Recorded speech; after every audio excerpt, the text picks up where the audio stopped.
Pastor, to my fellow Toastmasters and guests, Scott, Libby, Rodney, Ken, and Sabisi. The setting of my story today takes place on a hot summer day. On the island of Calamos, the grocery store is the garden. So Hannah has a sister named Haley, and Haley is out tending the garden. She's very old and it's very hot. So Jude and Bill are concerned about Haley. They try very hard to get her to come in from the hot sun. Oh, let me help you, Haley. But Haley refuses help. She's very old and set in her ways, but she has a lot of wisdom. So at the end of the day, the children in the village go out to help Haley water the garden, and so does Bill and Jude. So they asked Haley to tell them a story. At first she said no, but then Jude asked her because Jude loves Haley and Haley loved her in return. So she said yes, she would tell the story.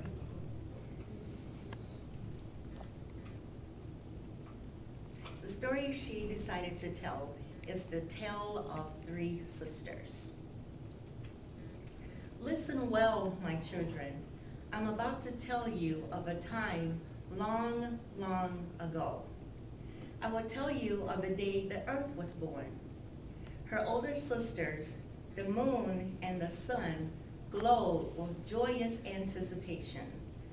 The moon was the elder of the sisters, and like the hair of the elders of the people, she shone with the dazzling brilliance of silver.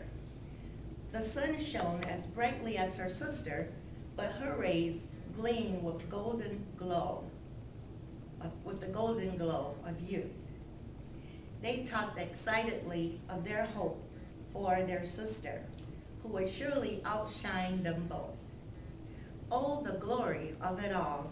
The three sisters will illuminate the farthest corners of the heavens and their unquenchable fire. Sadly, it was not to be. The earth was born dark and cold. She could not see, nor could she speak. The sun and the moon gave themselves over to their grief, and for many ages they wept for their newborn sister. Their tears filled the seas and the lakes and the rivers.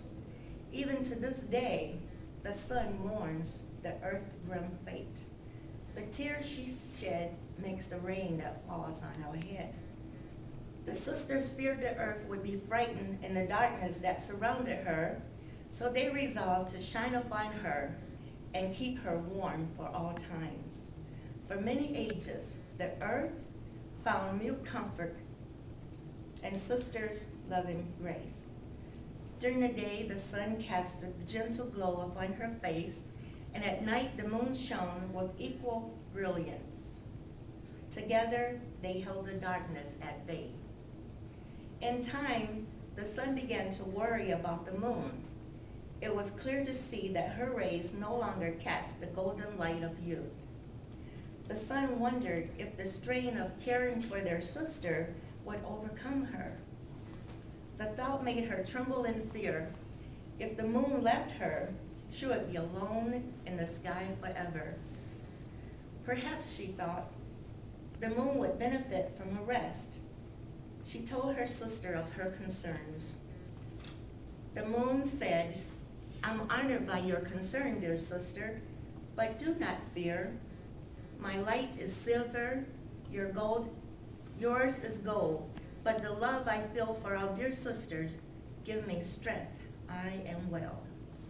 Those brave words failed to reassure the sun, and her anxiety grew with the passing of the ages. Repeatedly, she pointed out her sister's frailty and beseeched her to rest. Finally, the moon relented and honored her sister's wishes. The moon quenched her fires, and darkness fell for the first time upon the face of the earth. Keeping her promise to the moon, the sun shone with double brilliance. For the first time, her rays burned her little sister's face. This is how the great desert on the far side of the mountains came to be. While the moon rested, the sun grew weary. Shining so brightly was more difficult than she had imagined, and she was lonely. She missed her older sister's satin words of wisdom and encouragement. Still, she endured. She was proud of the vigor that let her do the work of two.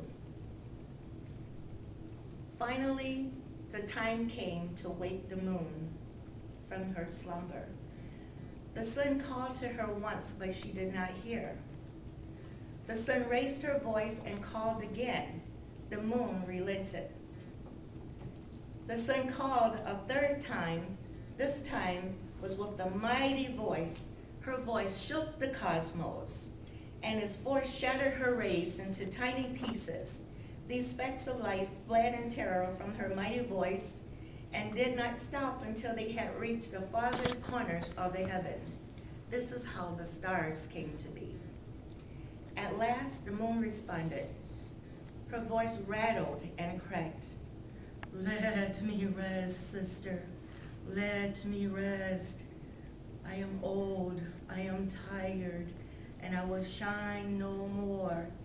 Despite the sun's desperate pleas, the moon fell silent and was never heard from again. Shame for what she had done. This is why sunrises and sunsets are crimson. The sun is recalling her great shame. Now the sun is alone. During the day, she pours her light and heat down upon her little sister, the earth. At night, she shines upon her older sister, the moon, as she tosses and turns in her sleep. That is why the moon waxes and wanes in the night sky. The burden the sun carries is heavy. She carries it alone, and she will carry it forever. Still, even the mighty must sometimes rest. For this reason, the winter is cooler than the summer. That's the way it was, and that's the way it is. This story was told by Haley, Hannah's sister. And this story, in addition to being the wisest person on the island, the elders also entertain and give instructions and give job assignments. Thank you.